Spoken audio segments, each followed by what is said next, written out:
Good afternoon, ladies and gentlemen, and welcome to the Howard University's 11th Annual International Conference on Stigma.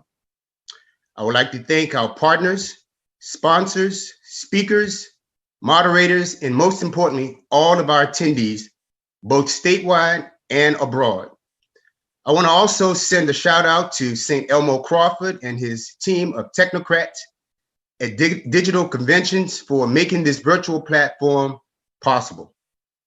I would be remiss, ladies and gentlemen, if I did not mention and I specifically say Dr. Sahel Rana and his team for giving a voice to the voiceless for decades.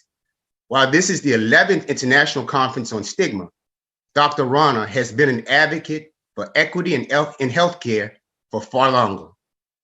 When I was appointed to the Department of Pediatrics and Child Health about 15 years ago, Dr. Rana shared Chelsea's story with me. You see, Chelsea was born with HIV and endured the unimaginable pain of being rejected by friends and even her own family.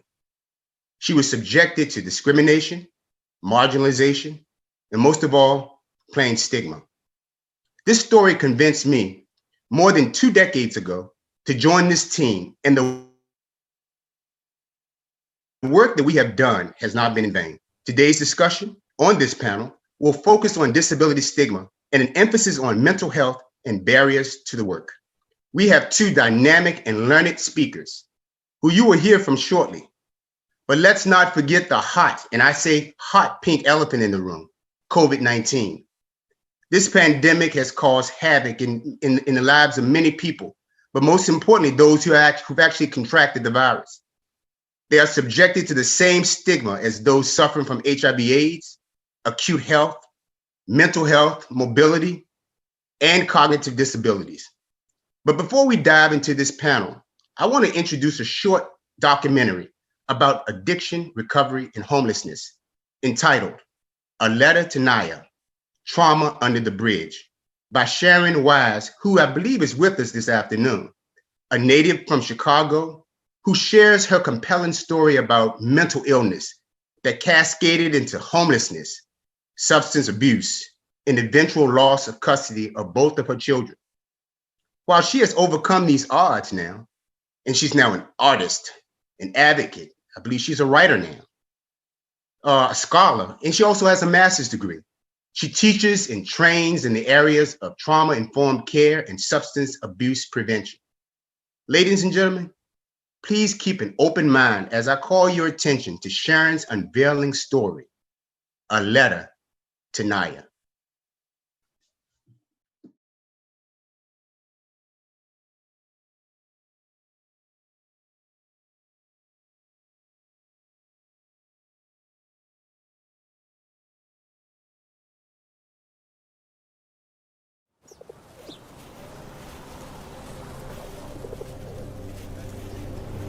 Just so much has happened here. So much has happened here. Seeing the debris and everything, it's like everything has a story attached to it. Like something happens to a person and they end up in a place where this is all right, where the trash and the debris, if someone's feces and things like that, you just move it over and you find yourself a space, you know? Somebody has changed their clothes here. And somebody has slept here, and you see a little baby shoe right there. It's no telling how many women have come here to be safe or to sleep, and their children were with them. You see this little bra, and you think, okay, did someone take this off of her? Did someone force her? But when I was on the streets, it didn't matter whether somebody forced me. I was so broken by the time I was 20 years old to where it didn't matter whether somebody has forced me. I was so numb, you know, just so many different horrors that happen under these overpass.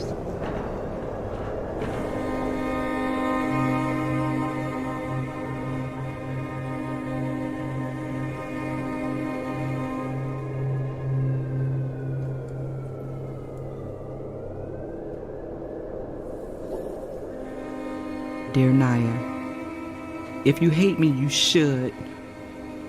You should hate me because I'm the stupidest bitch in the world for giving you and your brother away. I tried so hard to keep you both.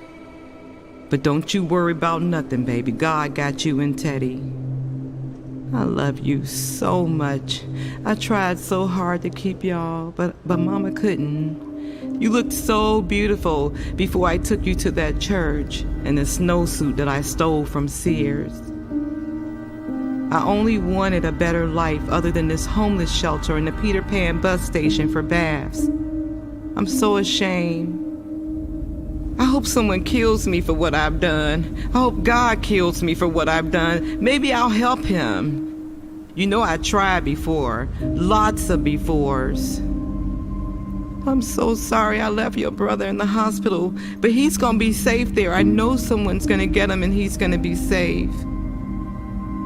Damn. I'm so sorry. I'm so sorry. People might say, well, who in their right mind would come to this? This was a sanctuary compared to where I grew up at. Your mother boyfriend sexually assaulting you, and then you have no one to tell because your mother don't believe you. No one ever asked me what happened. No one ever asked me about the child abuse and the neglect and running away from home, and no one ever asked me why I was doing that. It was always, what's wrong with you? What's wrong with you? And there was nothing wrong with me. But whatever happened, I ended up here. I ended up with that shoe on. I ended up laying on that rug. I ended up with all of this as my backdrop. And the drugs was a symptom. It was like, let me use this drug because when I used the drugs, I didn't feel the hurt. Then when I would get raped, it would be like, well, just do it so I can get high. Dear Naya, you turned 6 years old today, baby. I think that's just about how many tricks I've turned this morning just to get drugs. I'm still getting high, I'm sorry. I just got out of jail again. The judge gave me 90 extra days because I didn't complete any of my parole requirements. My mother tried to find you, but the court said, you were legally adopted and that I lost all parental rights. Fuck them too. I pray wherever you are, baby, wherever you are, and whatever family that's so blessed to have you, that they're making a big fuss over you, that you have a cake and ice cream and lots of presents. And I hope they sing Happy Birthday Stevie Wonder style. I love you so much, baby girl. Mama gonna get it together one day, baby. Mama gonna get it together.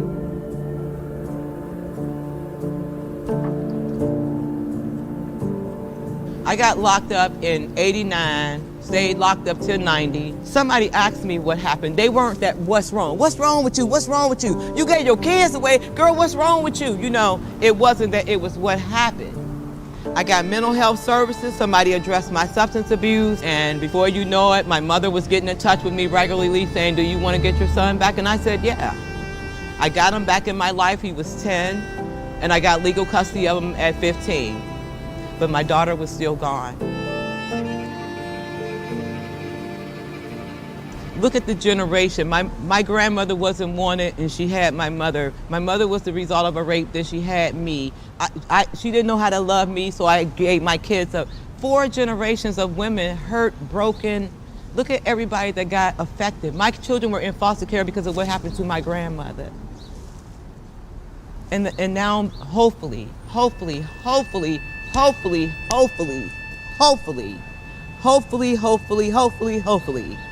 the cycle is broken.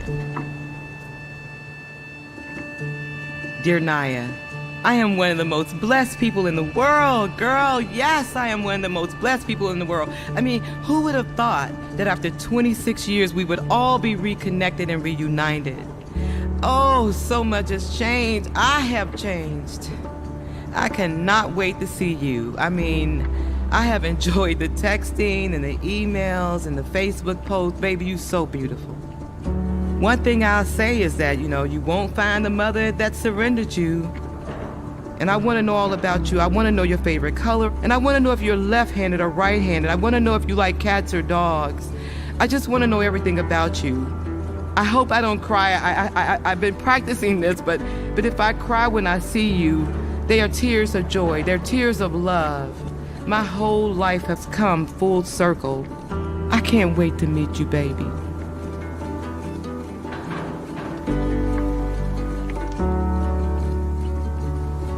Even in this cold, these little buds are coming out. They're trying to grow, and this is what I'm talking about. In all of this debris, there's a blue jay over there. There's flowers growing, and my recovery started long before I got from under this bridge. Because the bridge and the overpass and the cutting and the drugs were all a part of the recovery, if that makes sense. And what I mean is that just like this bud, amongst all this filth and all of the cold and the snow, is still trying to live. I'm the flower that's gonna bloom. I'm the flower that has bloomed, but I have to continue to water and nurture myself by letting my soul be free of what happened. Some of it wasn't my fault, some of it was my fault. The main thing is surrendering my children. I always say what's my fault. You know, with my son, I remember the night I took him.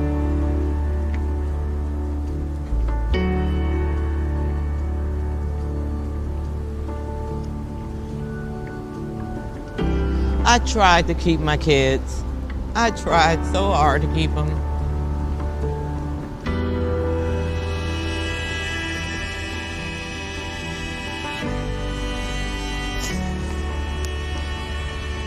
But I'm glad I'm here. I'm glad I'm in this space because I have to let some things go. I have to let my soul be all right with what happened.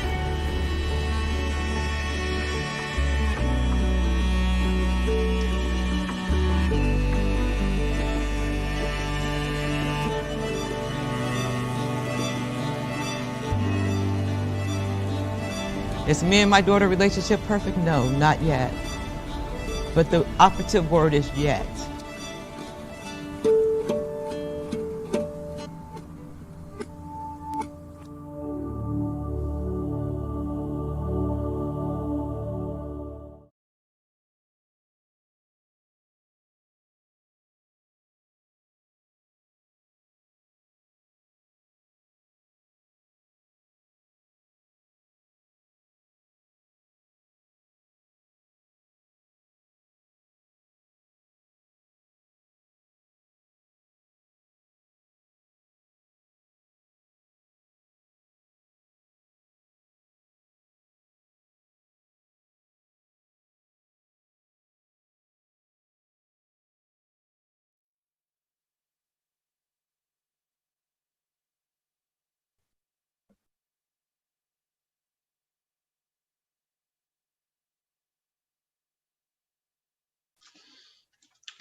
Welcome back.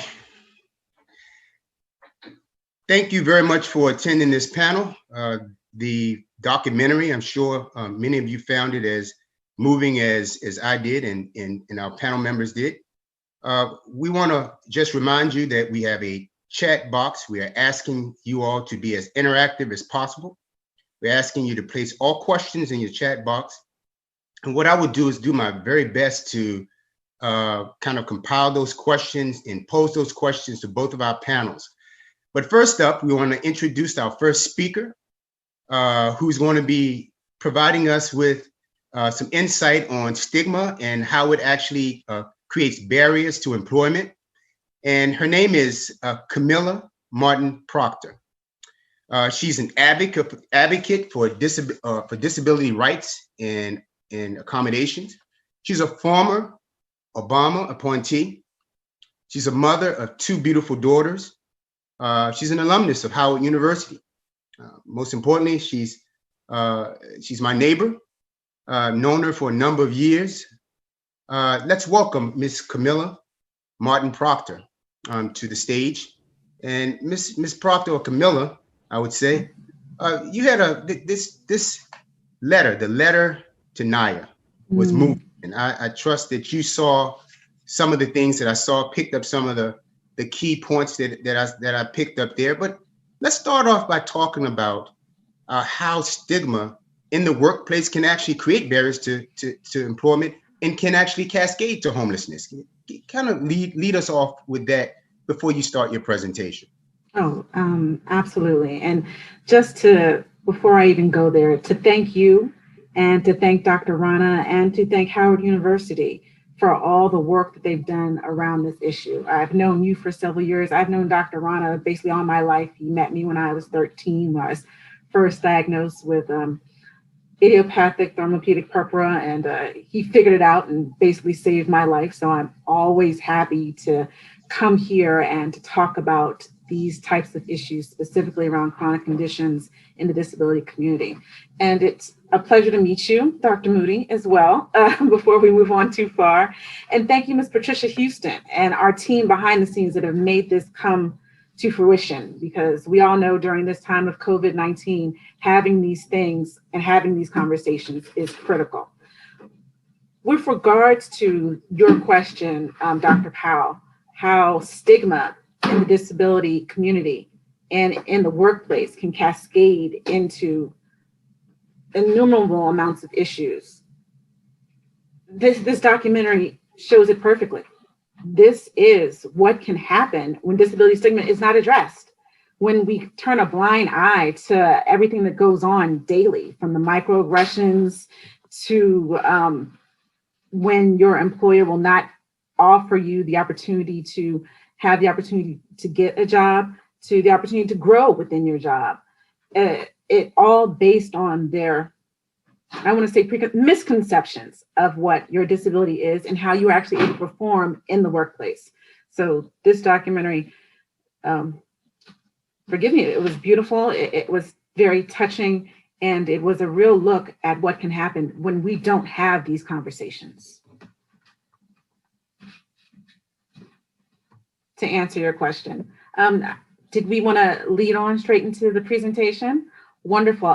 If everybody will bear with me 1 second, I'm going to share my screen. I do have a PowerPoint that will allow us to kind of walk through a lot of what we'll be looking at and discussing regarding disability in the workplace. Give us 1 second. I want to start it from the beginning and give it a full screen view so everybody can see. All right, I hope that my first slide is up. If I can just get somebody to tell me yes, that we can see it. Dr. Moody? Yes, I can see it. It's not in PowerPoint view, though. I don't see PowerPoint view. So it's just the slideshow. You see the first slide? Yes, I see the first slide, but it doesn't look like it's in slideshow present in that viewpoint. It looks like I see all your slides inside. Do you see the same thing, Dr. Powell? Yes, that's what I see.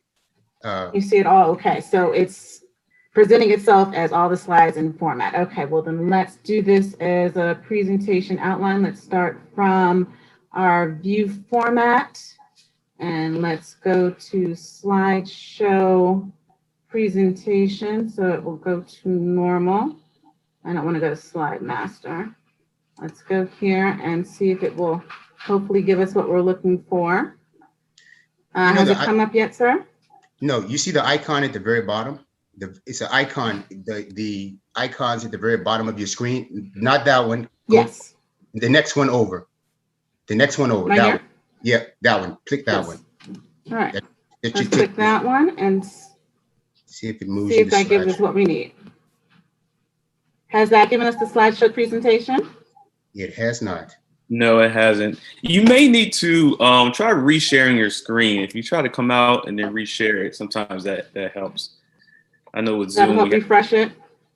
Yeah, sometimes with All Zoom. All right, well, I'm going to back in. Stop share. Yeah. Because we had tested this initially. Yeah, we did. So it's definitely not on you. Yeah. And while she's getting that straight, you know, Dr. Moody, that video, bro, it really it really struck me. It really struck me how individuals can one day, have homes, but because of mental illness, can find themselves in such a precarious situation. And I looked at, and while I haven't introduced you formally, I've looked at your background, and you seem to have had such a wide swath of experience dealing with mental illness in the community and so forth and so on. And I was wondering, can you just kind of share what are your thoughts? What are your thoughts about this? And it was so powerful when I looked at this video of this mother who was so candid and so open about talking about her struggles with mental illness and the implications of that, the outcomes of her losing her child in the welfare system, and how she persevered. So there are so many different avenues that can lead someone down the path of homelessness, specifically if they have a mental illness. And stigma, mental health stigma, is one of those avenues. As Ms. Martin Proctor is about to pull up her PowerPoint, I know she'll share a little bit about some of the outcomes of how that can cause someone to lose their job or not be able to get a job, or housing, not having those basic needs in order to function. And we know that one of the key factors that goes into assisting someone with a mental illness is family support. You have to have that family support is one of the key factors in order to help someone hurdle some of those barriers. So that video was so powerful, and I'm happy that she shared that with everyone, because it does give you a more insight into mental illness, and to help eradicate the stigma of, well, not everyone that has a mental illness behaves in a particular way. Exactly. So it's, and I'll share a little bit about that when I get into my presentation, but there's a lot of myths that are out there. There's a lot of myths, and we have to work together to eradicate that stigma and eradicate those myths, because they're dangerous. They're really dangerous. And one more quick thing, stigma is so subtle. It is not as explicit as most people think it is. It's so subtle that in fact it creates it creates an uncomfortable environment for the individual who's been stigmatized. Yes. But in fact, oftentimes the person who is actually perpetrating the stigma doesn't even know they're doing it. Absolutely, you're absolutely right. And they can, if you are perpetrating this stigma, and you have to be mindful of it. It doesn't just present itself as you feel as though you feel a particular way or have a certain viewpoint of a particular group. It's so many different ways that it can manifest. It can manifest into microaggressions. It can manifest into racism. It can manifest into implicit or explicit bias towards a particular group, prejudiceness, stereotypes. I mean, it's just so many different avenues that stigma can manifest.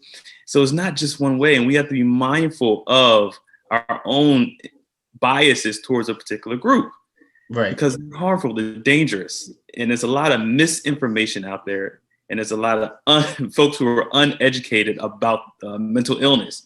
So if you're misinformed and if you're uneducated, those coupled together are very dangerous, and it can cause a lot of problems for individuals who are just trying to manage their mental illness.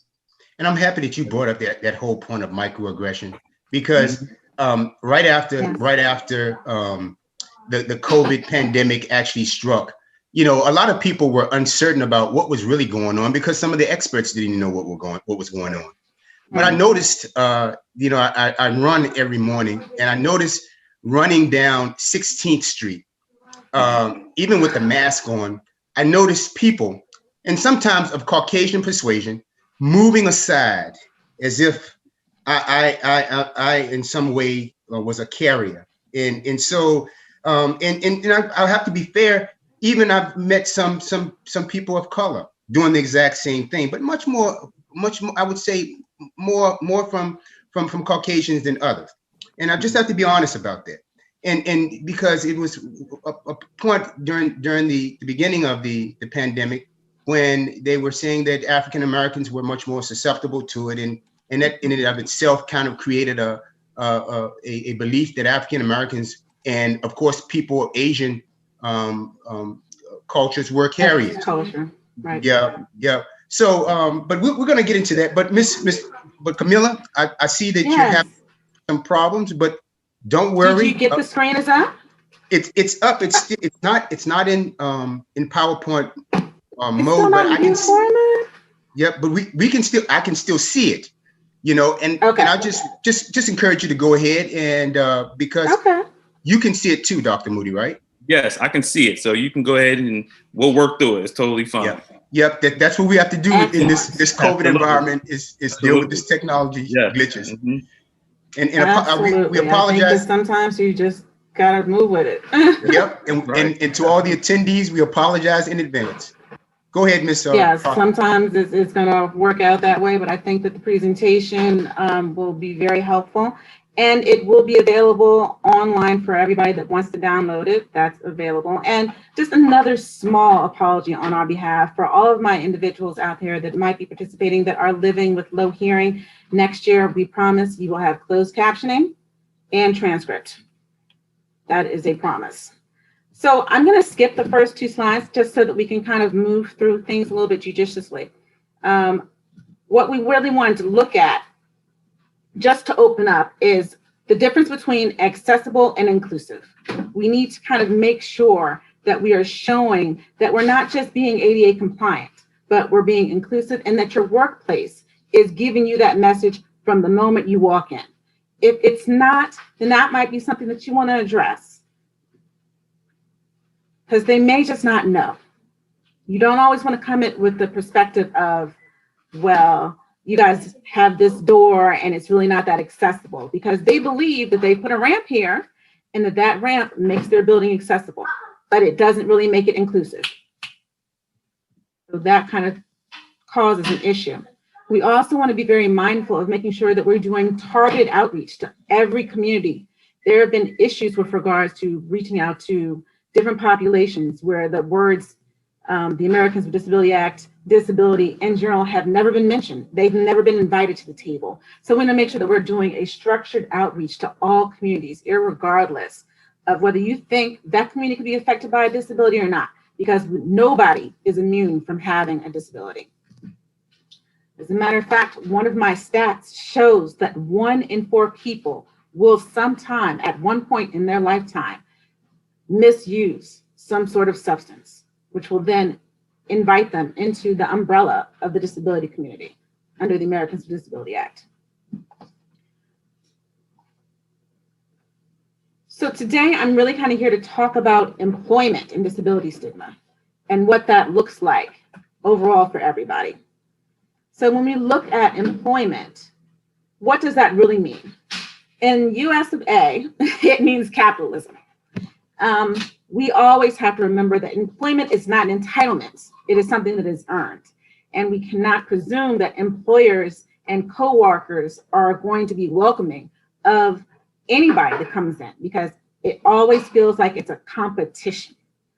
We also have to remember that everybody forgets that the ADA, when it was passed in 1990, which was not that long ago, was very, very, very controversial. And it was hard fought to get that legislation up.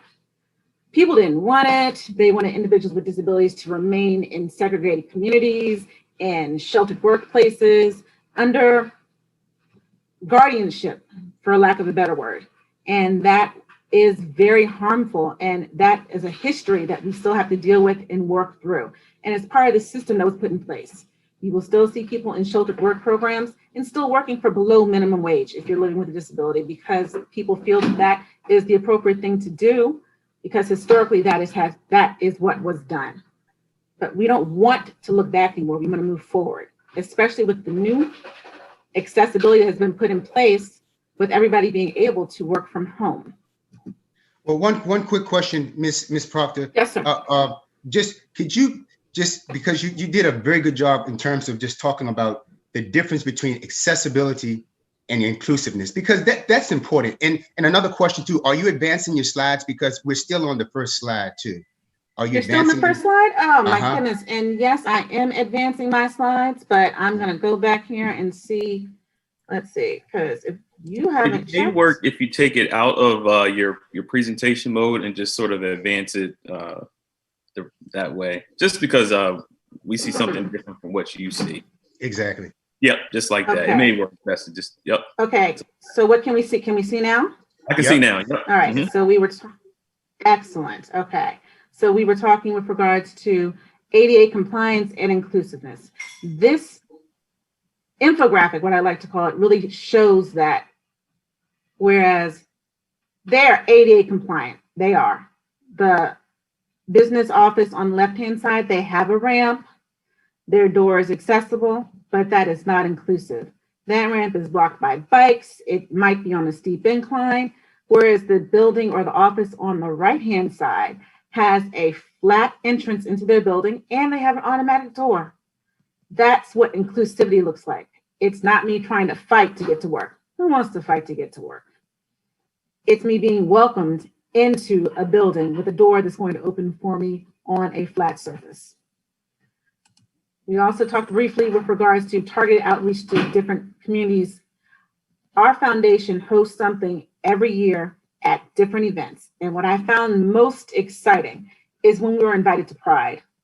I think that was one of the first times they had a disability table, really there to talk about the Americans with Disability Act, HIV/AIDS, and those intersections. Nobody even thought about it. Now, we've always gone to Pride as an ally because we kind of insert that this world is for everybody. But the fact that they had never had a disability table, I found fascinating and so grateful that they invited us to come and speak. It poured, but we had a fabulous time and everybody was more than welcoming and happy to have this conversation because it never really dawned on them until they had to try and fight for their job that they are covered under the Americans with Disability Act. The next slide kind of looks at the fact that we were discussing how the history of employment and what employment really is. It is a capitalistic society. People are fighting for jobs daily. And the ADA let individuals into that job market that people did not necessarily want to see in that job market. They had a segregated system, a paternalistic system, and it was working for them in that perspective.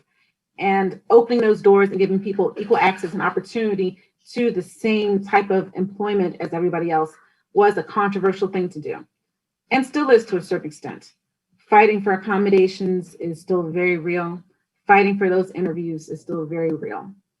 So it's a long journey, but I don't want anybody thinking that legislation fixed all. It was just a stepping stone and a starting point. I want to look at employment by the numbers. I need to abate this stereotype and stigma in a big way. Most adults with disabilities, 90% of them have a work history. 60% are working at the time of their diagnosis, whether that be diabetes, breast cancer, mind health, multiple sclerosis in my case, and anywhere from 20 to 30% will continue to work 10 to 15 years after that. 40 to 50% of individuals that are unemployed want to go back to work. Nobody wants to be on Social Security disability. They truly don't unless they absolutely have to.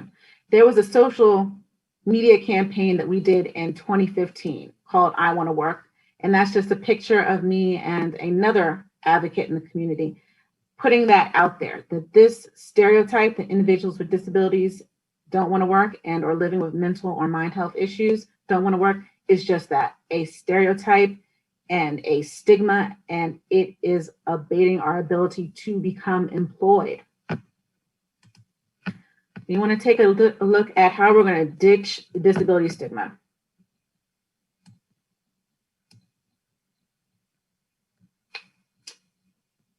Disability has a long history in various cultures.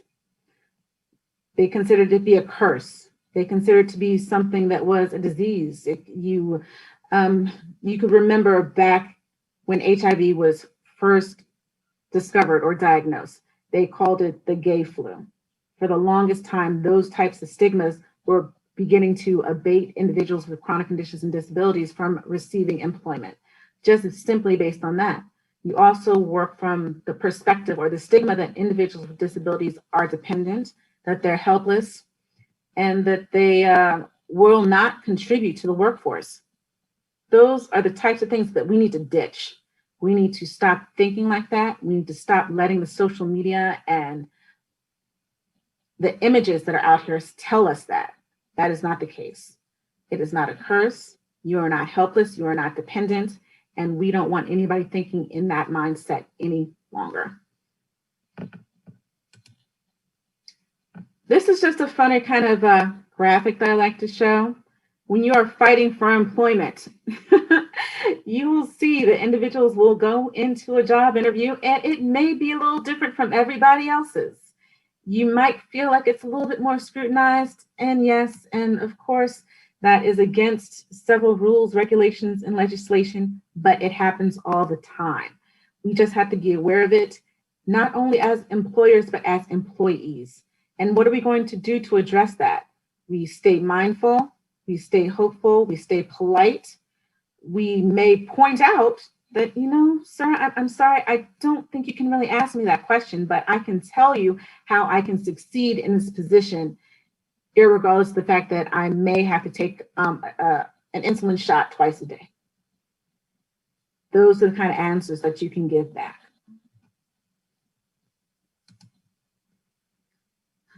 We're still trying to find employment. You will also notice that with regards to disability stigma, that the social model of disability says that it's not your disability that's the impairment. It's actually the obstacles outside of that disability. So we are here to constantly fight that stigma, to operationalize this specific research that these recruiting policies that people bring in that are not doing structured outreach are wrong. You can't just tap one market and expect your company to grow and flourish in the diversity that it's going to need to survive. If they had had a room full of individuals that were living with disabilities that had been teleworking for 10, 15 years before this unfortunate event with the pandemic hit, everybody would have already had Adobe Pro. Everybody would already have had Skype and Zoom, and everybody would already have had those types of necessary technologies to have continuity and awareness in the workforce, because it would have been required. So don't limit your employment outreach to just the communities that you think that you know. Additional stigma continues to be the rationale from employers. There was a study done where 190 employers were surveyed, and this was only, as recently as 1996. And it was with the Americans with Disability Act. And they continue to imply the rationale for why they abide by the Americans with Disabilities Act, but don't necessarily agree with it, is for fear of lawsuits and stereotypes that individuals with disabilities, the stigma that individuals with disabilities do not work, or they do not work as hard as everybody else, that they are taking a good full-time job away from another person instead of bringing the diversity and an inclusive lens that individuals with disabilities do bring to the workplace. We have to focus on trying to correct that systemic issue that is within our Office of Human Resources that has to come from the top down. We need somebody to say, I need to have everybody at the table so we can have a proper perspective so that we can fully reach all of our customers, irregardless if you're in the service industry or if you are making shoes.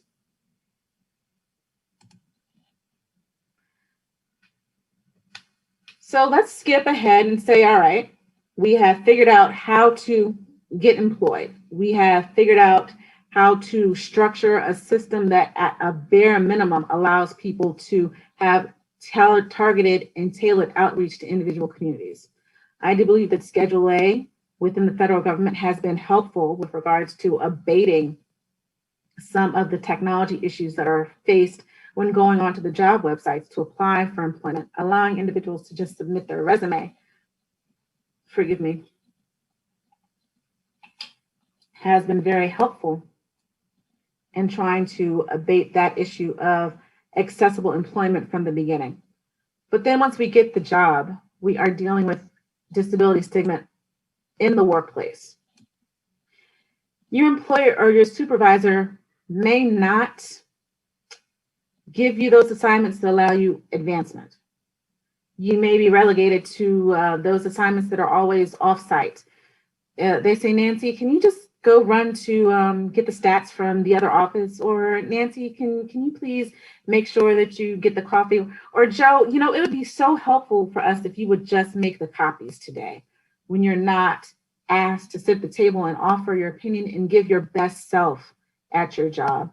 That can lead to poor job satisfaction, in turn leading to various health and stress and anxiety factors, because you're still dealing with the issue of 9 times out of 10, an individual with a disability will be brought onto a job and you're trying to make it past the probationary period.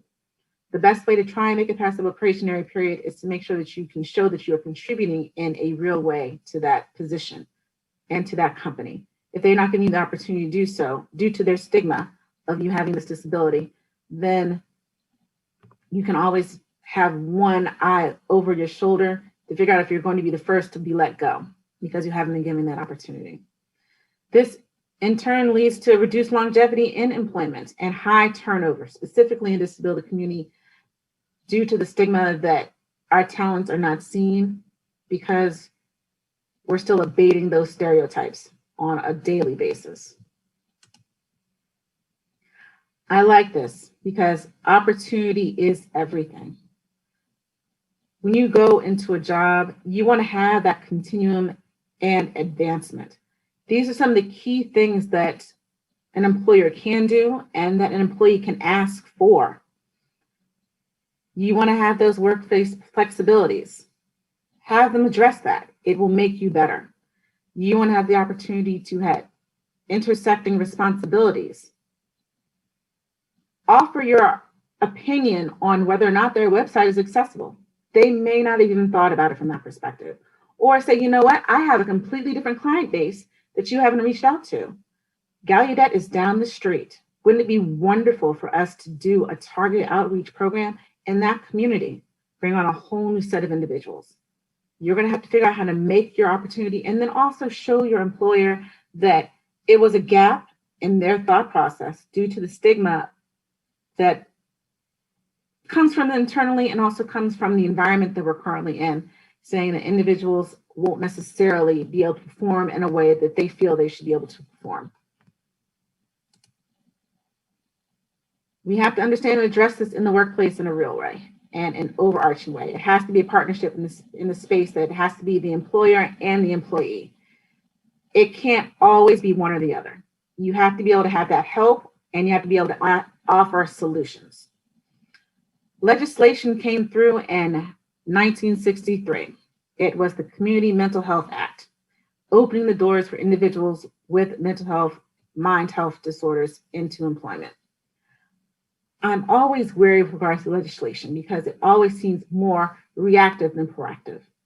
It is more punishing for something that they did not do versus opening the door to create space for something that they could do. So that's what we as individuals with disabilities need to do. We need to show them, open up those doors for that space to show them what they can do. Don't make it a combative issue until it's necessary. We did a whole campaign, as I said, on social marketing and media. I think that's a great way, especially with employers and employees in the community. Use social marketing, use social media. We have educational ambassadors, and getting to know those people and getting to know their skill set from their perspective is what is going to help everybody and your business grow in a real way. In our PowerPoint presentation, which I do hope it will be accessible for everybody to download if they choose to, I do have a list of resources that everybody can kind of go to. And these are all the technical resources that can come from the district government and the federal government. These are all solid programs that have been very helpful. But I need everybody to know that every program is a process. It's not going to happen overnight. So that means your best resource is going to be you. Your best resource has to be you and your stories.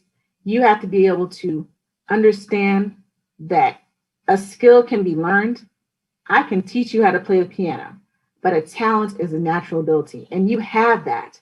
That's the stigma that we want to replace disability stigma with. We want to replace disability stigma with the stigma that this is a person with a natural talent. They have survived in ways that you can't even imagine. They've learned to adapt. They've learned to be creative. They've learned to focus on the person and see the overarching view of the project. Tell that story when you go into these positions, when you go into these situations. I know that working can sometimes be isolating. Individuals will come to you and coworkers won't necessarily know what to say. They haven't had a disability one-on-one training. They haven't had etiquette. You know the people that are really trying, and you know the people that aren't. The people that aren't, leave the energy vampires alone. But the people they are, bring them to your circle.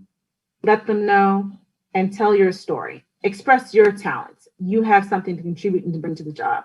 Don't ever forget that.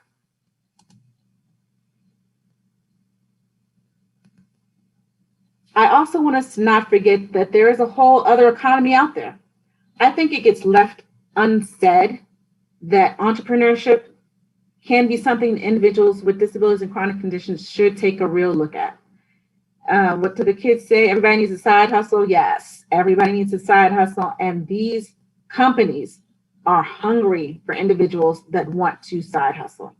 And they are willing and want to look for ways that they can be more accessible. Don't count that out. So I'm going to close here because I want to make sure that we have time for questions and answers and for Dr. Moody's presentation. But I did want to leave everybody with just this one final thought, that in order for us to truly abate disability stigma, it is a collaborative process. It has to come from every section. It has to come from every sector. It can't just be education doing it. It can't just be legislation doing it. It can't just be the employers and the employees. It does have to be a targeted message. And disability stigma is just now beginning its research. It is in its infancy with regards to that. We've done a lot with regards to disability, but we haven't really looked at disability stigma from that perspective. So we are asking everybody to come to the table, talk about it, discuss it, research it, and we can change disability stigma to something that keeps people from getting employment and staying employed to being that group of people that we need at the table at all times. That's a great presentation, Camilla. Great presentation. And Dr. Moody, while I'm posing her with a number of questions, I want you to pick up, not only talk a little bit about the documentary, but I want you to pick up on what she said too. She said being relegated sometimes to menial tasks has an effect on she said somewhat implicitly that it has an effect on the person's psyche.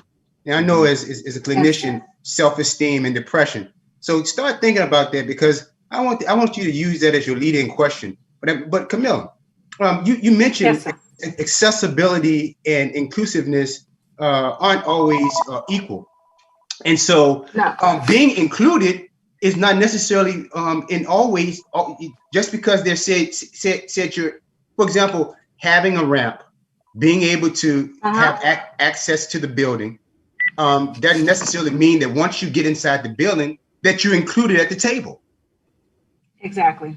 Yeah. So when I think about that, I think about, there's, especially with the federal government, the federal government have these set-asides for individuals to come into the federal government. But when they come into the federal government, then oftentimes they're relegated to menial tasks and so much you said. So can you talk a little bit about that and how you think that impacts the individual? Yes, what you will end up seeing is a lot of what you see in the documentary. Specifically, you will see individuals that end up with large levels of stress and anxiety that can then, and forgive me, I'm sure Dr. Moody will speak to this better, topple into depression. They have a job, they are working in their job, and yet it doesn't feel like they're getting anywhere. They are being stigmatized and relegated to very menial tasks. And we all go through a certain amount of hazing when it comes to a new job and new employment, things of that nature. You do have to, as I said, this is a capitalistic society and work is not promised. So I don't want anybody to think that our message is that anybody is supposed to be handed anything. There's not one person that I know of that has been working that doesn't want to do their 100% on their job. But if you come into a situation where you have a boss or you have a supervisor or you have colleagues that have already stigmatized you as being the disabled person at the table, then you're not going to be invited to participate. And that's just one more thing that you have to fight for. And it is stressful, and it is hurtful, and it is not healthy. Good point. And you also made a good point too, Camilla. You talked about the umbrella, and you said that LGBTIQ communities, oftentimes they have disabilities too. So it's almost like a double-edged sword. It's like a double whammy. You know, they're being discriminated against because of their lifestyle. And then on top of that, they have a disability too. So, so your experience with this community, how does this impact them? How does it impact them? It impacts them in ways that are unbelievable. The levels of stress, the levels of, forgive me, I hate the word substance abuse. I like where they say the misuse of substances. I'm not sure if that is the technical term, but that's what I like to use, because I feel we're kind of all in recovery and everybody is just one bad day away from being in a worse situation. Absolutely. And you will find a lot of depression, a lot of substance abuse, a lot of bad or poor choices and worse decisions being made specifically in that community. But I got one more for you, Dr. Powell. It's not just about being a double-edged sword. You will be stigmatized for having a disability. You'll be stigmatized for being a certain part of a community, whether that's LGBTQ and or a community of color. And then you'll be doubly stigmatized for not being employed. Employment is a social factor here where people, the first thing you say, well, what do you do? You know, stay-at-home moms used to get that question all the time. It's like, well, it's much better now. But for a long time, you tell somebody that you were unemployed and they look at us, well, what's wrong with you? How come you don't have a job? That type of stigmatization also occurs. So you're dealing with three things right there. And the effects that it has on your mental, physical health. Gotcha. That is why we're living in a world with individuals that are misusing substances, that are on the edge of, like I said, just one bad day of making a really worse decision. Another thing, I think this pandemic has forced a lot of businesses, as well as the federal government and locales, municipal governments, to actually create alternative work arrangements and having them work from home, except for individuals who are considered essential workers, such as your husband, who's a police officer. Of course, he couldn't do that as virtually. But I want you to talk a little bit about the fact that even working from home, while this creates an opportunity for individuals to work at home, but for individuals who have disabilities, there still needs to be accommodations made at home, and that the workplace is responsible for these accommodations. Talk a little bit about that. Well, that is definitely a different kind of fight. And yes, the workplace is responsible for those accommodations. But then that goes back to my graphic. What is ADA compliant and what's inclusive? So are we just going to do what's ADA compliant? I'm just going to get you that one little earpiece. I'm going to get you that. Oh, I know that you need the larger screen because you're a person with low vision, but we can't really get it to your house. The shipping's is not in the budget. We don't necessarily have that. Can't you just attach it to your television? They will give you runaround excuses as to why they're not able to do something. And even though they are required to do so, after a while, there's only so many times you can hear the word no, or please resubmit this form, or can you please get your doctor to submit another letter with regards to why you need this. So it becomes harassment. Gives up. It becomes harassment versus accommodation. Exactly. Yeah. Exactly. And I guess my final question to you is this. And I like the point that you made about selling yourself and bringing your talents out in entrepreneurship that a lot of people don't really think about. But an individual who feels that they're being stigmatized, which is a form of discrimination, what would you say is their recourse, especially in a workplace? It's and I always say, never go to EAP. I used to be an EAP specialist, and an EAP specialist to me was a person admitting that they had a problem, and they were, in a sense, they were in a way, in a sense, to me, victimized by admitting that they had a problem. But in regular workplaces, like, for example, if I'm working in a government office, or I'm working in a law office, and I feel like I'm being stigmatized, what's the recourse? I mean, where can I go for help, Camilla? Well, it's interesting because that actually leads back to the other slide that I talked about, where we talked about job continuation, performance, and availability. You need a mentor, and then you need a peer mentor. And the first thing you really have to do when you're in that position is you're going to have to decide what you want to do. Do you want to continue with this position? Do you want to grow in this role? Or are you going to try and transition to a place that makes you happy, that expresses and shows your talents? Those two pathways can be two different things. And that's why I say you need to have that mentor, you need to have that peer mentor that you can talk to kind of flesh out that question more than anything else. Now, there's the list that you can go down with regards to what you can and cannot do in the employment world. And it all is, it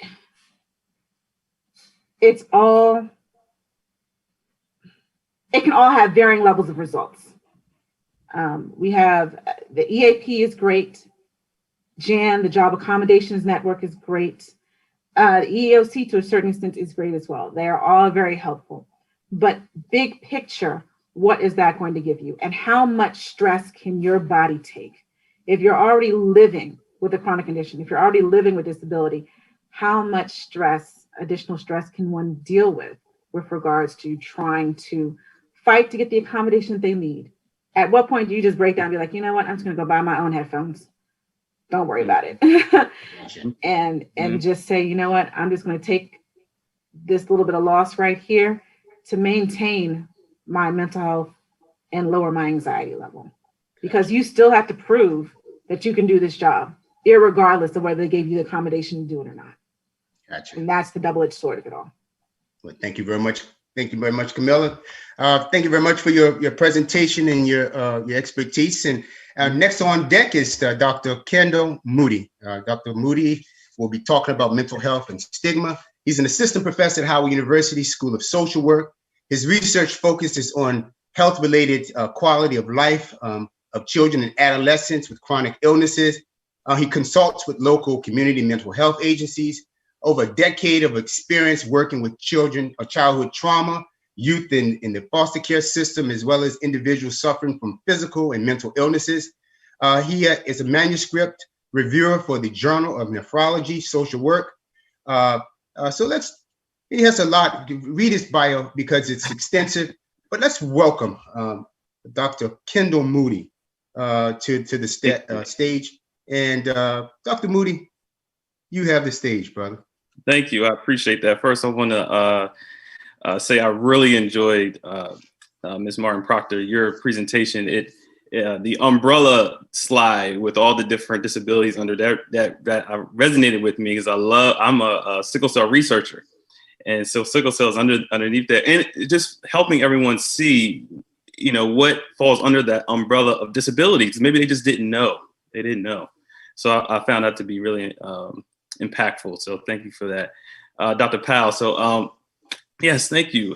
So that sort of segues into my presentation, and you'll see a lot of what I mentioned in my presentation echoes what Ms. Martin Proctor shared in her presentation. So I want to talk to everyone about, and let me know if you can see my presentation as I have it up. Is everyone, you see it, Dr. Powell? Yes, I can see it. Okay. All right. So that segues into my presentation, which is, so you think I'm crazy, stigma and mental health. And you may have heard this before if you've talked with your peers, your family members, community groups, and maybe they're having a conversation with you about some of the challenges they're having in their life. And you may mention to them, hey, have you ever thought of talking to someone about this? And this may be the response that you get. So you think I'm crazy? No, we don't think you're crazy. No, that's not it at all. Especially looking at the prevalence of mental illness in America. And when we're talking about mental illness, I'm specifically talking about a mental, behavioral, emotional disorder that impacts your day-to-day functioning, job disruption, social life disruption, being able to get out of bed and function normally. That's what we classify as a serious mental illness. It affects 1 in 5 adults in America.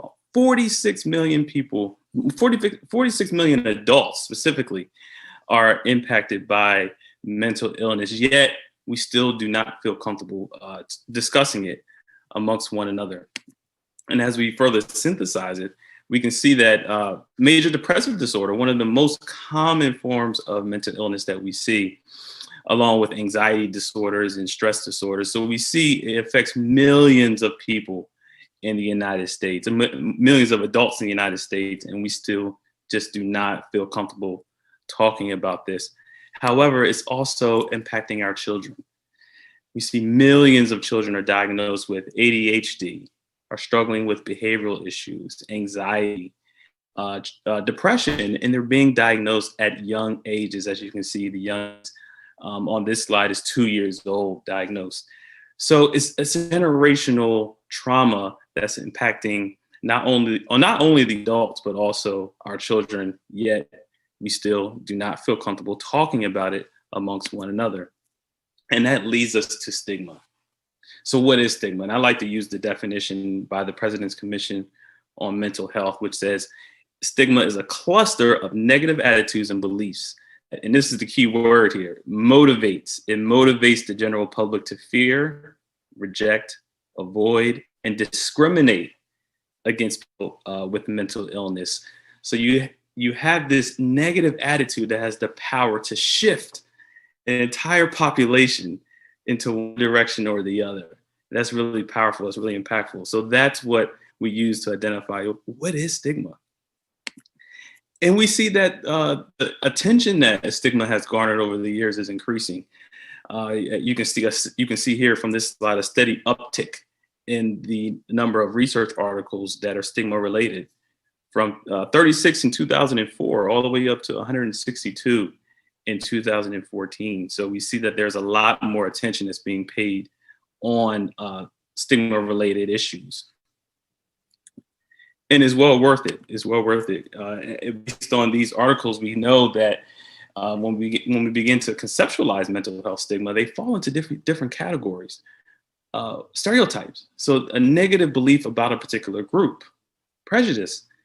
Having a preconceived opinion about a group or a person based on nothing that has to do with their actual experience. So they haven't even met someone from this group or experienced someone from this group, yet they have a preconceived notion about that person. And when you couple those together, you discriminate against that person. Implicit bias.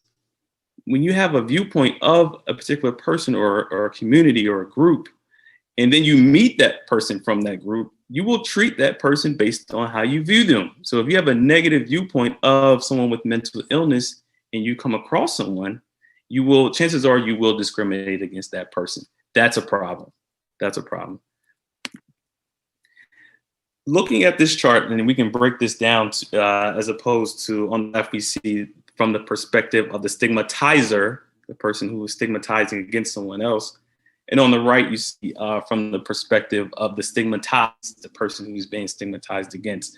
So for example, if we look at the person who's being stigmatized against, if they begin to perceive stigma, internalize it, anticipate it, or experience stigma, they have poor outcomes, delayed treatment, poor adherence to a mental health plan, poor health-related quality of life.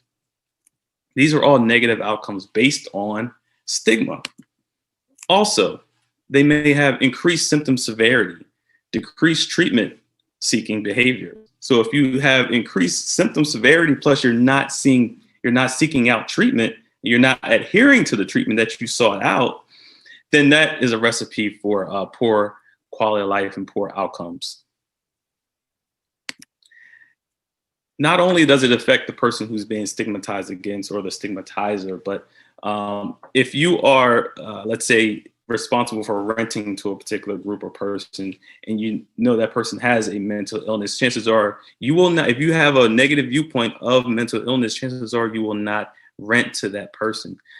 Employment, as Ms. Martin Proctor was mentioning, you have a hard time seeking employment. And when you do, you're still discriminated against. Once you have that employment, chances are you may not stay in that job.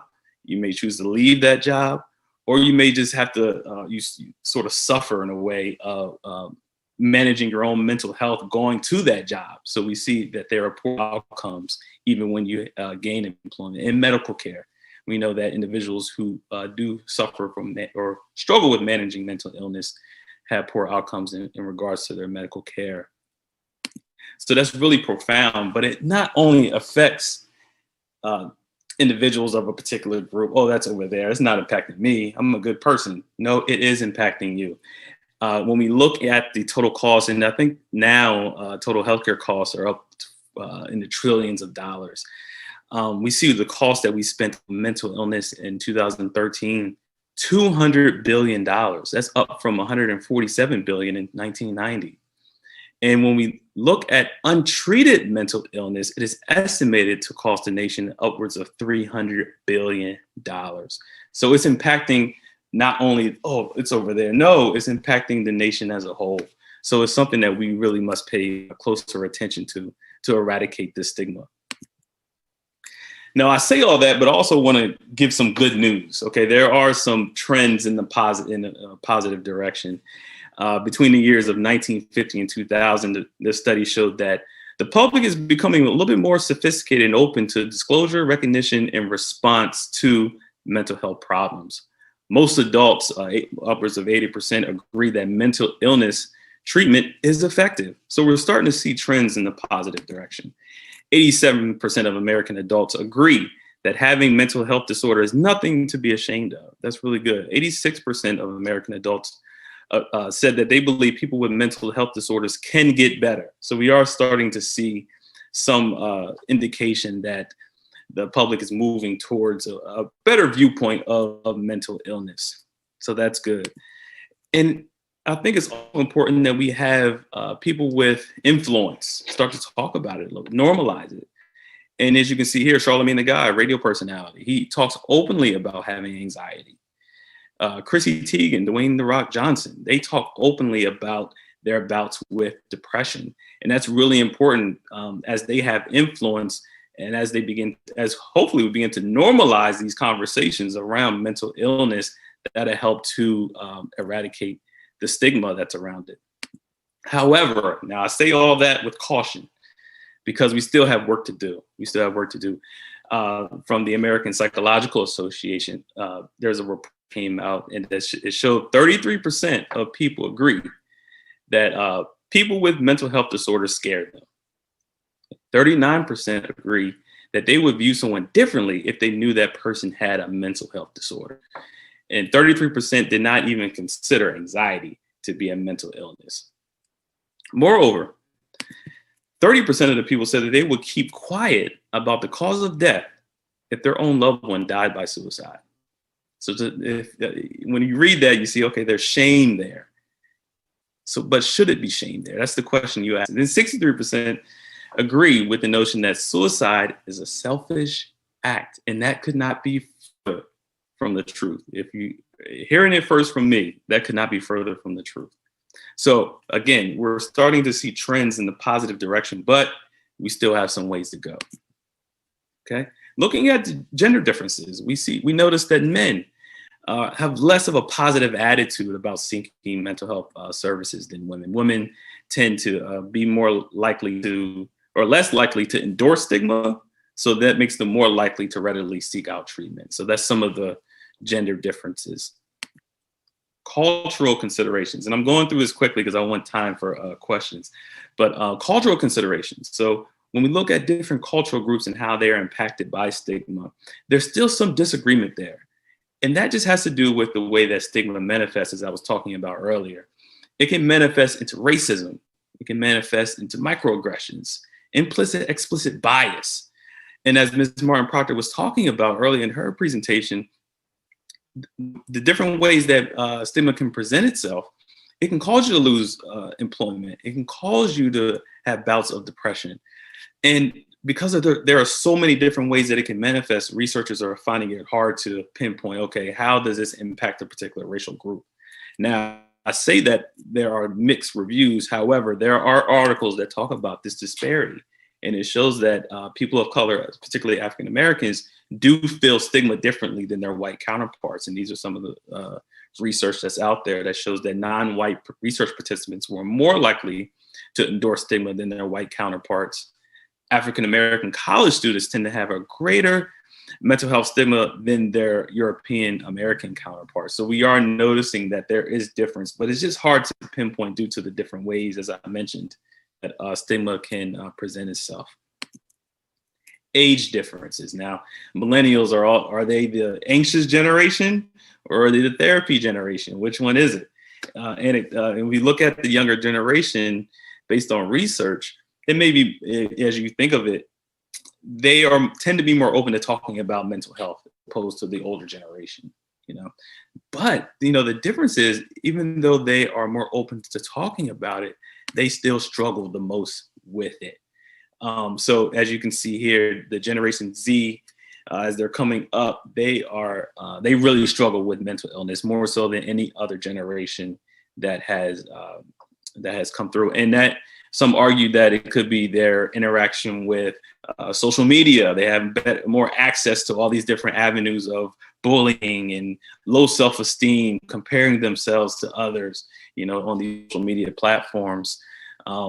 So again, there's still a lot of work to be done as we begin to think about ways to eradicate this stigma.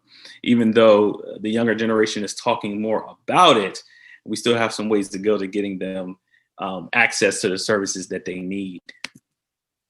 So I'm getting ready to end here, and hopefully everyone has access to this PowerPoint, because I have some links on here that will help with becoming a little bit more informed about mental health and stigma. The National Association of Mental Illness has an initiative that is working to eradicate stigma around mental health, and they're doing it in different ways. And I have a link up here that talks about their work with eradicating mental health, or eradicating stigma around mental health through music.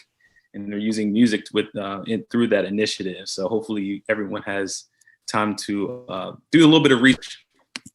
And I'll end with this. I'll end with a quote. Then I'll open the floor for questions. You don't have to struggle in silence. You can be unsilent. You can live well with mental health condition as long as you open up to somebody about it. And that comes from Demi Lovato, a music artist who has openly talked about her struggles with mental illness and substance misuse. So yeah, that is it. Back to you, Dr. Powell.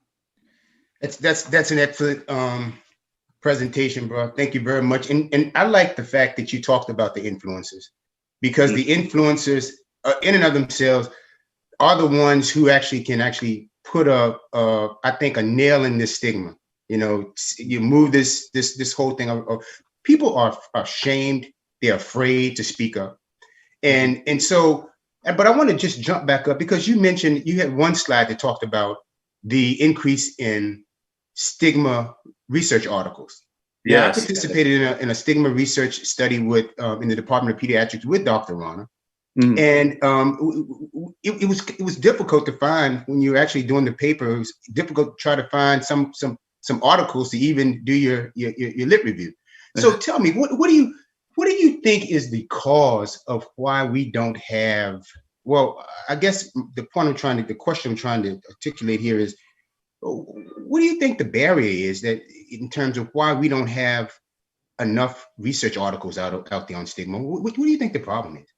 Yeah, I mean, I can probably point to a lot of different reasons, but part of it is, if you begin to talk about stigma, who is stigmatized, the person who's stigmatized, they're usually the vulnerable population that receives that stigma. People with mental illness, people of color, people struggling with substance abuse. And that's usually not a topic that some researchers want to focus on. Right. It gets discarded. It's an invisible population, and they don't want to target it. However, so we do need a lot more attention that's paid. And I'm glad there's an uptick. I'm glad it's trending in a positive direction, looking more into ways that we can eradicate it and focus on it. But it's still a lot of work to do. We still have a lot of work. And part of it is having those uncomfortable conversations. You know, you have to have that conversation with your family members, talking about mental illness. And I like to use the sort of the analogy of, yeah, it's going to feel comfortable in the beginning, but it's going to get better. It's going to feel a little bit better. You know, it's kind of like jumping into a swimming pool when it's cold, but eventually you get used to the water, you know? So that's the thinking that you have to have around this whole topic of mental illness. Yeah. And another thing too, bias and discrimination, kind of does it in your research.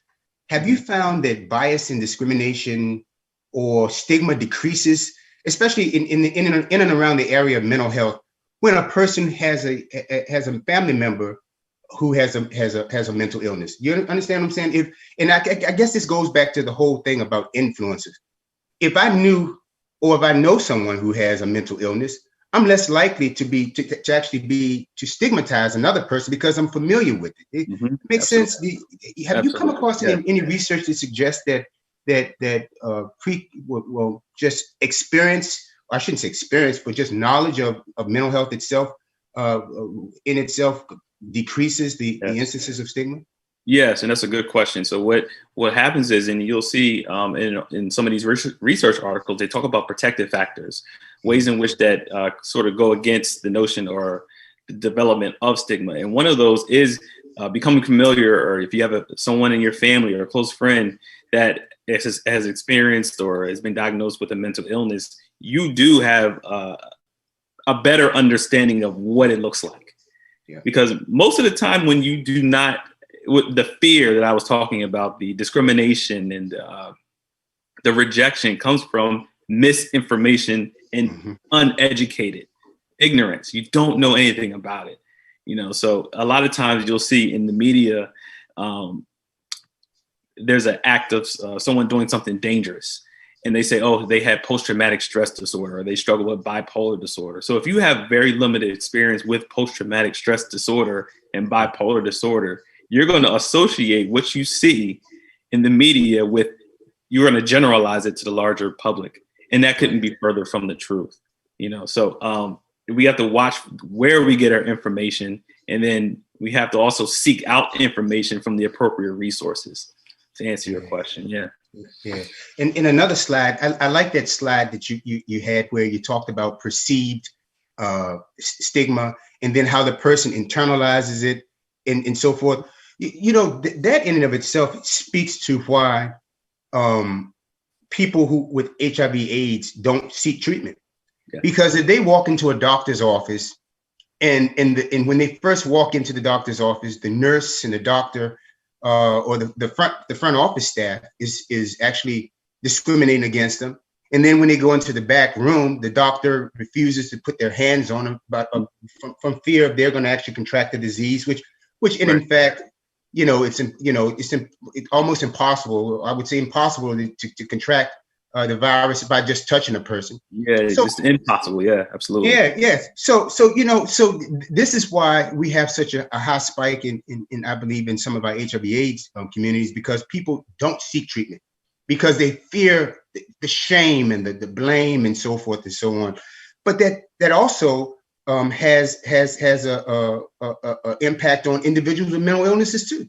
Absolutely. They don't want to disclose it, which in most cases leads to suicide. Because if a psychiatric illness goes on untreated for a certain period of time, it exacerbates over time and worsens and so leads to sadly suicide. So what's your silver bullet for this, Kendall? How do we get past this, bro?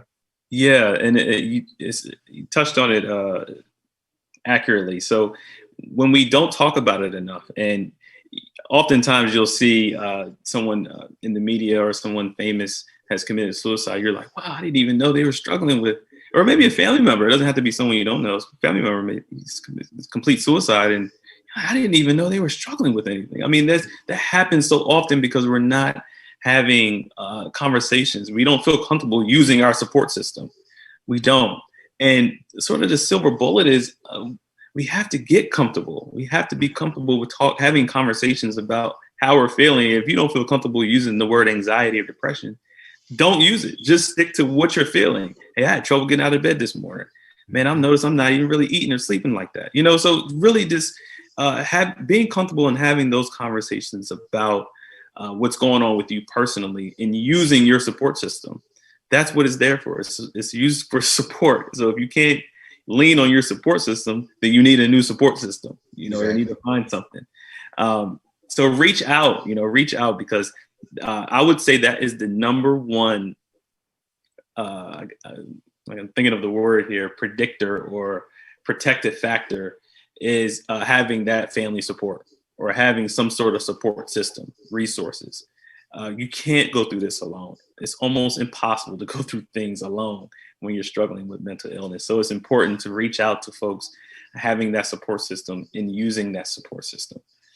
Yeah, and sadly, even with Chelsea's story that Dr. Rana so eloquently, talk about every conference that I've been to, he's always shared that story. This young lady had HIV/AIDS, and she was actually just marginalized by her own family and friends. So there's cases where individuals don't even have a safety net or a support system. And I think Camilla is right. She actually put on the chat that some people don't like to use the word depression. You just said, and you say find other ways other synonyms, other synonymous ways to express your feelings versus just saying I'm depressed. You can say other words. But another thing Camilla brings up is a good point: the intersectionality of drug use. And mental illness, depression, and anxiety too. People self-medicate. What do you say to individuals who are listening, both stateside and abroad, that who are self-medicating? They're using marijuana, and you're using cannabinoids, you're using street drugs. What do you say to them? What's your guidance to them? Yeah, I mean, it's sort of a natural course. You want to feel better. People want to feel better. They don't want to be in this cycle of depression and loneliness and despair. So they begin to seek out ways to just feel better for even a moment. And that's what the drug use does. It makes you feel better and forget about whatever's going on in your life in the moment. But once it wears off, you're back to feeling the way you felt before you took the drug, So I would suggest that seeking out another drug, which could be family support, therapy. Maybe you're not ready to kick the drugs just yet. And as a clinician, you work towards that. You have goals for the client to achieve. You can't just take away the thing that they feel makes them feel better without having something to replace it. So helping them to fill that toolkit is really important. So, and part of that is that support I was mentioning, having other coping skills, so that help you get that same effect or similar effect without using that drug, and then weaning from that drug appropriately, because even weaning from a drug has to be done in a way that is not harmful to them. You talk about withdrawal symptoms and such. So again, just filling that resource toolkit, finding something to replace the drug that'll help them feel better long term as opposed to short term, which is what the drug does. Yeah, exactly. And exercise, which causes an influx of endorphins, which gives you a different type of high, but a natural high. They can actually replace, some of the feelings that you. And then it makes you feel better. You feel like, oh man, I did something. Those little goals do help propel you. Oh, okay, I exercised today. I feel good. All right. And if you notice in the video that was just played, she started to notice the small things. She went over and looked at the flowers or something. I forget what it was, but she started to pay attention. That's a healthy mind. She's in a healthy mind. So that is really, it has a lot of implications when you start to think about how when you start to get clean and sober, and then you get support, and you start to actively go out to treatment, oh man, the things you notice about life, it becomes a lot. It's beautiful. So yes, you're absolutely right. Mm-hmm. And finally, just to tie this back in, we have 5 minutes left. I want to tie this back into Camilla's presentation. And Camilla, I want you to come in too for this last 5 minutes too. But start us off with, because Camilla had a good point when she talked about how the stigma and being, can you imagine being assigned menial tasks when you can do better, but you just set aside and you know they're treating you differently than other people. Mm-hmm. You're sitting at the table and you walk. Come on, bro. Tell the viewers, how does that from a psychological perspective, how does that bear and burden the soul, the spirit, the psyche? It's dismissive. It's good word. It's trivial, and it makes you feel you don't feel accepted. You don't feel wanted. You feel discriminated against. You start to feel angry. I know you feel the burnings and like, what are you? And low self-esteem. It can cause you to want to quit your job. So then you don't have resources. You don't have that financial support. So yes, there are a lot of implications that go into the microaggressions and the implicit bias in the workplace. Like Ms. Martin Proctor was saying, once you get hired, yes, you got hired, but you still got some tasks or some hurdles, some barriers to hurdle once you get there. And that can have a lot of some severe implications for mental health outcomes. And it's significant. Yep. Got you. Ms. Proctor, you want to jump in there?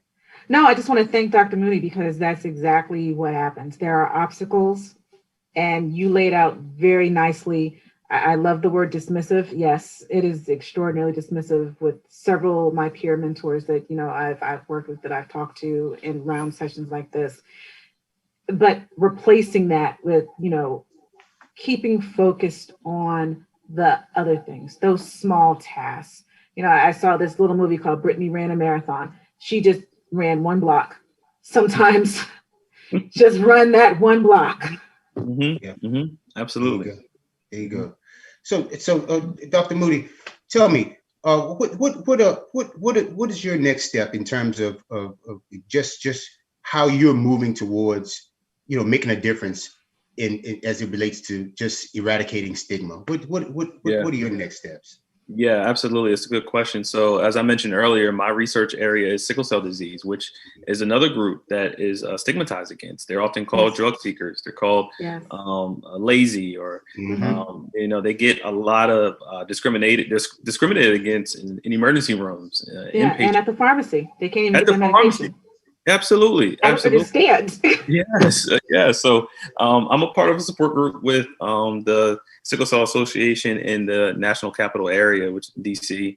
And we are inviting people to come and just talk about these experiences, having a platform to communicate with one another, to get it out, to talk about what's happening with them as they are in emergency rooms and seeking treatment for their disability.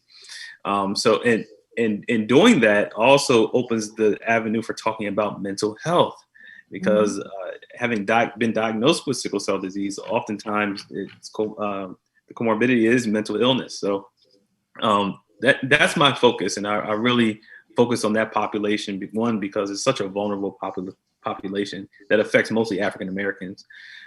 So that's my focus, and I hope to continue that. That's my work. Well, thank you very much, young scholar. And young scholar, Ms. Proctor, you both have been just phenomenal. You both, I believe, touched this subject. I think that everyone who listened to this presentation can really can really feel not only your sincerity, but I think your commitment, both of you all's commitment to this topic of stigma. And I want to thank everyone who participated in this discussion. As I said, both locally, both nationally and abroad. I think it's a very important topic. It is an elusive topic, difficult sometimes to even to define in some cases. But we know it exists. We know what it does, and it hurts. It harms. It hinders. And so we want to thank you all for participating. we encourage you to participate in more of this conference. It's more to come. This is just a piece of the gestalt. And again, thank you for your participation, and a good day. Yes, thank you. Thank you. Internalized stigma for me was the greatest stigma. And how I combated that was by gaining acceptance of my status and also beginning to advocate and being open about my status. I regained my life back by being open about my status. And that way I got rid of the stigma. Welcome everyone once again to the 11th Annual International Conference on Stigma here at Howard University. Thanks for joining us. My name is Nana Winful. I'm a junior psychology major, maternal and child health minor working with Howard Pediatrics on the International Conference on Stigma. We have some entertainment coming up for you right now. Jeff McBride is a singer, entertainer, songwriter that came to fame making it to the battle round on NBC's TV show The Voice in 2012. He uses his voice to make an impact about the pain of children who are not cuddled or sung to, but who are mentally and physically abused. Michael Lamb, or known as Miss Mikey, is a spoken word artist who works in HIV prevention and has performed all over the world, continuing the conversation surrounding HIV/AIDS awareness, social justice, and LGBTQ+ rights. Miss Mikey shares his message for a better tomorrow. Berry School Vocal Youth Seminar is a group of students from an independent school for all grades of pre-collegiate education located in Silver Spring, Maryland. They have shared their talents with the International Conference on Stigma nearly every year. Howard University Gospel Choir of Howard University, Washington, D.C. was founded in the fall of 1968. It is the first collegiate choir of its kind in the world. The main objective is to spread the good news of Jesus Christ through song. The choir's purpose and passion are to serve Christ with their musical gifts, bringing peace, restoration, healing, and inspiration to all who lend their ears and hearts. Y Plus Music Band from Uganda was founded by Gloria Nwanyaga. Gloria was born with HIV, and she was named Miss Rising Woman at the 2019-2020 Miss Uganda pageant.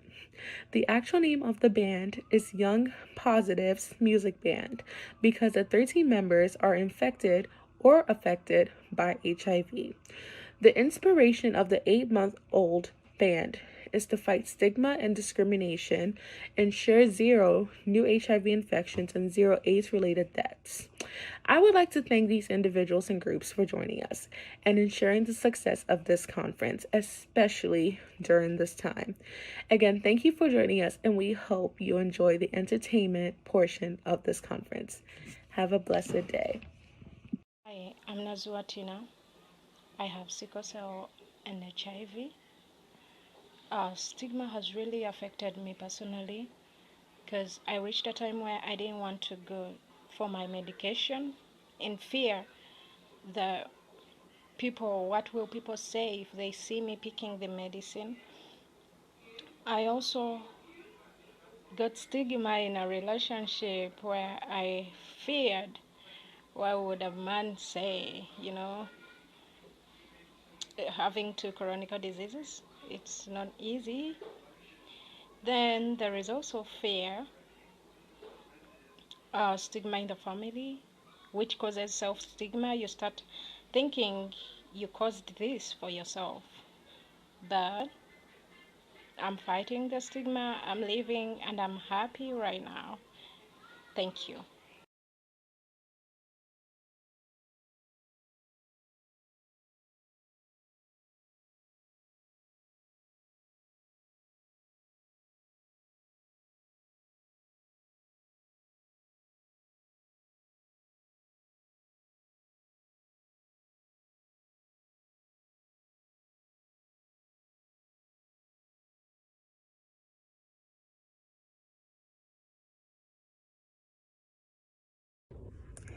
Hi, my name is Jaden Petrus, and I'm a sophomore nursing major working with Howard Pediatrics on the International Conference on Stigma. During this year's virtual event, please be sure to check out all of the virtual booths that we have for you and check out all the information they provide.